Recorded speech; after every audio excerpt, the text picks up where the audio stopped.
జిల్లాలోని రైతులు రసాయన ఎరువులు పురుగుల మందులకు స్వస్తి పలికి ప్రకృతి వ్యవసాయం వైపు మళ్లాలని జిల్లా కలెక్టర్ రాజేష్ షా పిలుపునిచ్చారు.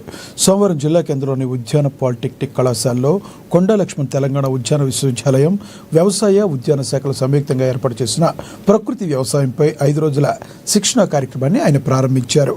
జిల్లాలో ఎంపిక చేసిన 20 క్లస్టర్లలోని 2500 మంది రైతులకు ప్రకృతి వ్యవసాయంపై అవగాహన కల్పించడమే ఈ శిక్షణ ముఖ్య ఉద్దేశమని తెలిపారు.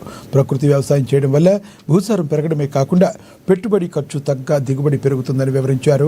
ప్రకృతి వైపరీత్యాలు సంభవించినప్పుడు కూడా రసాయన వ్యవసాయం కంటే ప్రకృతి వ్యవసాయం ద్వారా పండించిన పంటలే తట్టుకుని నిలబడతాయని ఆయన ఉదాహరణలతో వివరించారు.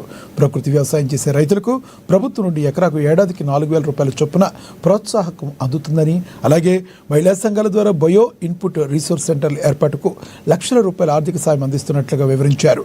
5 రోజుల పాటు జరిగే ఈ శిక్షణ క్లాసులతో పాటు క్షేత్రస్థాయిలో సందర్శనలు కూడా ఉంటాయని, శిక్షణ పొందిన మాస్టర్ ట్రైనర్లు గ్రామాల్లోని రైతులకు మార్గనిర్దేశం చేయాలని సూచించారు. అనంతరం శిక్షణ బ్రోచర్ను కలెక్టర్ ఆవిష్కరించారు.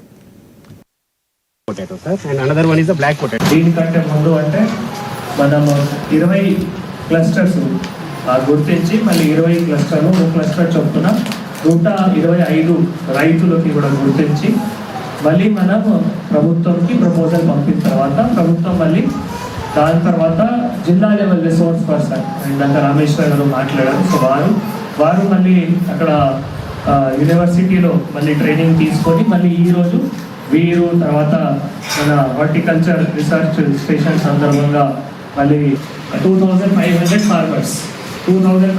ఫార్మర్స్కి మళ్ళీ ప్రతి ఫార్మర్కి సంవత్సరంకి 4,000 రూపాయలు కూడా వస్తాయి.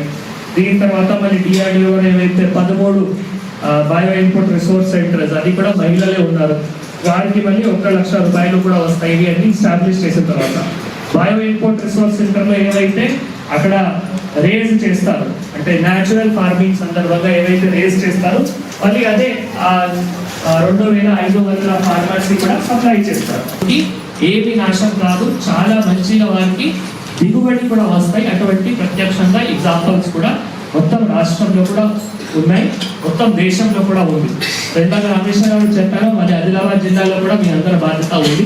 మళ్ళీ ఇప్పుడు మీరు 5 రోజులు ప్రతిరోజు వచ్చి ఇక్కడ శిక్షణ తీసుకొని మళ్ళీ మీరు ఆ 125 రైతులు ఎవరైతే ఉన్నారో వాళ్ళకి కూడా మనం శిక్షణ ఇవ్వాలి.